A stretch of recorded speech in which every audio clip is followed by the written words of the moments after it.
Kalau dulu pernah jadi pengacara Nikita, tapi untuk kasus ini saya bukan jadi pengacaranya, sehingga saya bicara dari sisi praktisi hukum.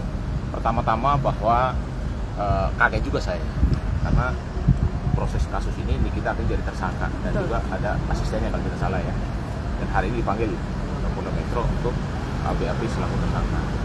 Pertama-tama saya menyampaikan kepada Nikita supaya sabar menghadapi proses ini.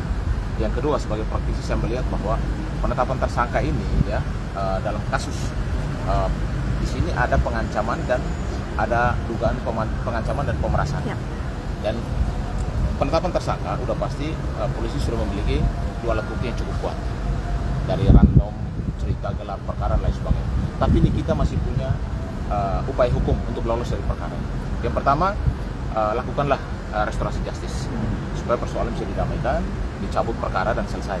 Yang kedua, ada upaya hukum yang bisa membebaskan Nikita Mirjani adalah lewat pra peradilan untuk menguji bahwa apakah status tersangka disandang kepada Nikita itu sudah sah, sudah memenuhi prosedural atau tidak secara administrasi hukum. Karena apapun dari lidik, sidik sampai di penetapan tersangka udah pasti prosesnya akan berjalan. Tetapi apapun itu, MK memberikan ruang kepada tersangka untuk melakukan yang namanya upaya pra peradilan, dan itu sering kami lakukan. Toh kalau upaya peradilan ternyata ada putusan bahwa penetapan tersangka tidak sah, Nikita dengan sendirinya bisa bebas dari status tersangkanya.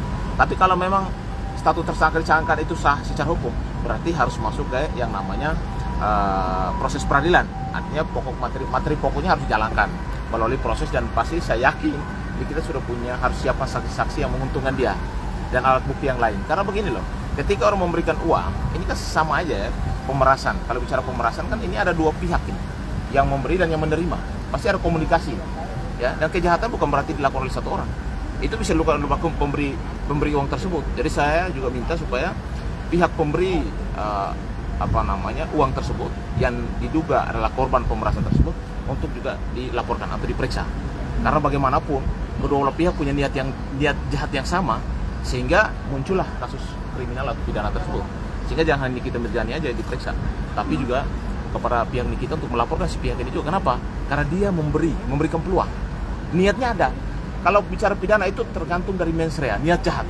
Apakah yang memberi uang tersebut ada niat jahat atau tidak? Ya lakukan pemeriksaan. Kali itu saja, supaya jangan sampai Nikita yang mungkin dalam proses perjalanan dia, mungkin berita dia di media dan lain sebagainya dianggap itu ada sesuatu yang dia tahu dan akan diceritakan, kecuali ada didilan, dan didilan itu kan sepakat, kecuali Nikita datang ke rumah merampas apa yang dia punya, beda. Ini kan dikasih masalahnya, dititipkan sesuatu untuk supaya masalah dia jangan diupload di media sosial. Artinya yang pemberi pun harus dilaporkan dan harus diperiksa supaya kedua-duanya harus mendapatkan hukuman, karena dua-duanya seanggap ada punya niat jahat dalam kasus ini. Tapi saya sebagai praktisi dan juga pernah jadi pengacara Nikita Mirjani, saya minta coba lewati jalur RJ pra peradilan.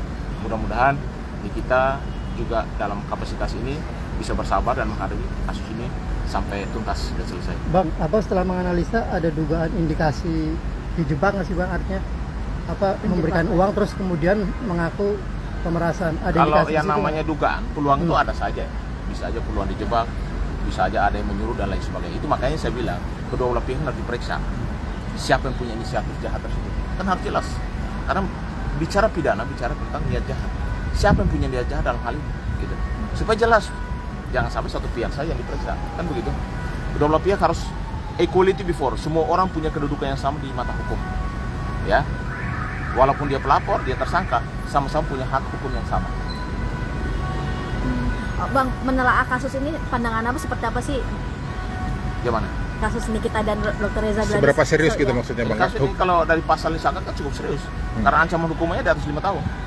Maksimal 20 tahun bakal berlapisnya. Artinya bahwa potensi untuk Nikita Mirjani itu ditahan hari ini atau ketika diperiksa sebagai tersangka itu sangat tinggi.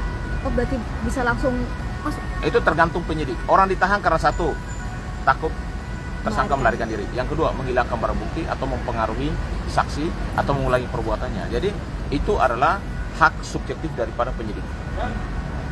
Ya. Cukup? Oke Bang, makasih Bang. Singkat, padat, jelas. Kalau saya yang wawancara, kalau dia tahu, padat-padat aja. Padat.